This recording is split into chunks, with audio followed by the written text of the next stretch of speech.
Right guys, new videos as promised.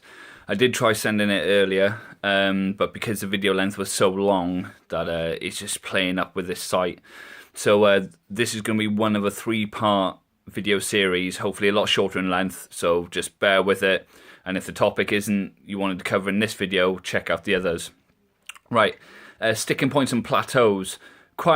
Quite an important topic to discuss, especially the fact of if you're not aware of your body and know how your body reacts to a lot of stimuluses and training principles and so on. So this video is going to be based on the gym side of things. So sticking points, obvious sticking points. Say for example chest press. You're doing chest press for a while and the weight has been building and your reps have been building and so on, and you get to a point where you're pressing 100 kilos on the flat bench press, and your first set you gain 8, next set you gain 7, the next set you gain 6, and next set you gain 5. And say you've been at that point for a couple of weeks, and no matter what you eat, no matter whatever, you just seem to can't get past that kind of threshold of reps or weight. My advice to you would be look at it and break it down into its different components. So first of all, you've got this strength element. So it's all about how much weight are you pressing. If 100 kilos is where you're at and you wanted to press past it, then why don't you look at changing the stimulus of your rep ranges? So stick with 100 kilos, but then increase the amount of sets you're doing, but lower the reps. So say for example you're doing standardized 3 sets and you're trying to achieve 10 reps. Well, why don't you do 7 sets and try and achieve 5 reps?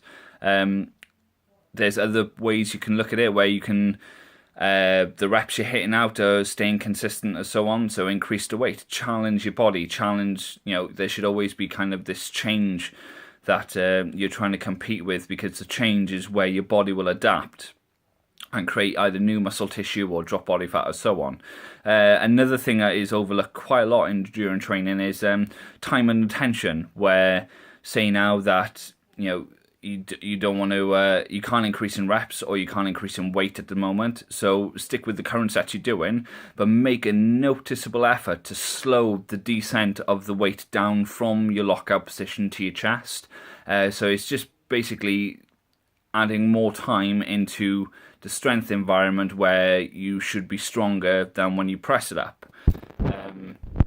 Remember, there's 3 planes of strength. So you got the eccentric, which is the down, you got the lifting part, and then you got the static part. Obviously the static part you're strongest, the downward part you are the second strongest, and the actual lifting part you should be the weakest.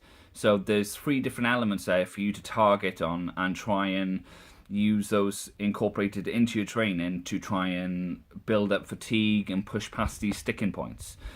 Sticking points happen to the best of us. You should give yourself at least 2 or 3 weeks. If there's no kind of difference from there, then I would suggest looking at changing how you're training, or changing a given exercise, or just look at creating a different stimulus, whether it's either through increasing the weight and dropping the reps and increasing the sets.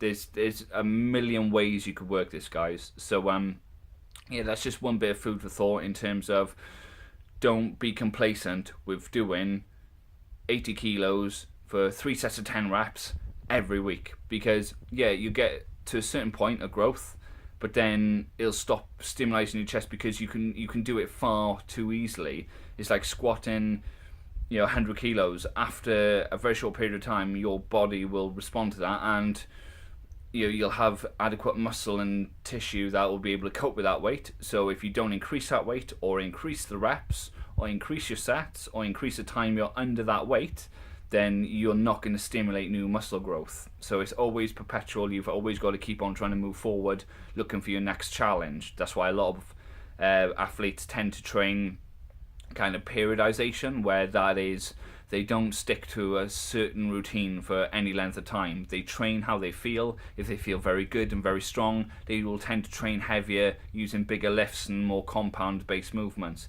If they're feeling a bit weaker on the tired side and so on, then they probably will use a little less weight, but they'll increase the amount of reps and sets they use, and they may use a more isolated movement based training pattern.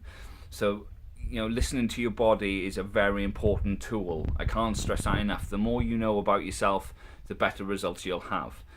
Right, this is the end of the first video. I will be addressing the next video very quickly. Bear with me.